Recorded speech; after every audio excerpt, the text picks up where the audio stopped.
Как много прошло времени с тех пор, когда ты в последний раз будила меня, мама. Как давно я не ел пищу, приготовленную твоими теплыми и нежными руками. Как же давно я не целовал тебя. Сейчас ты живешь на этом месте. Уже никто не приходит к нам, спрашивая о тебе.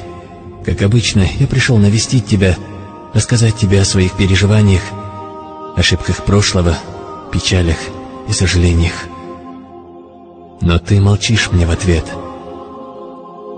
Твоя смерть для меня как наказание за мои поступки.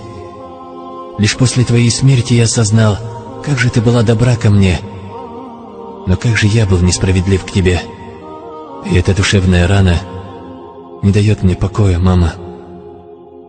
Ты старалась изо всех сил в надежде, что мы станем достойными людьми, не будем хуже остальных. Почему же мы не ценили это, пока эта страшная болезнь не охватила тебя?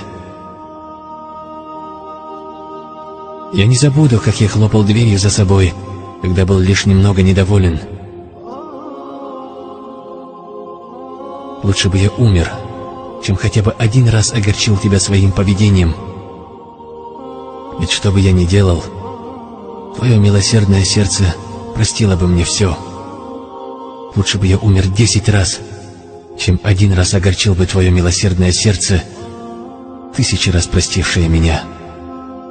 И вот сегодня я снова глажу землю на твоей могиле, а в сердце боль. Как же мне больно, но как поздно я об этом сожалею. Я знаю, что ты меня простила, мама, но я сам себя не простил. Я никогда не прощу себе этого.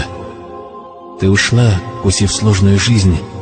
Я же не успел попросить у тебя прощения. Прости же меня, мама, ведь ты всегда умела это делать.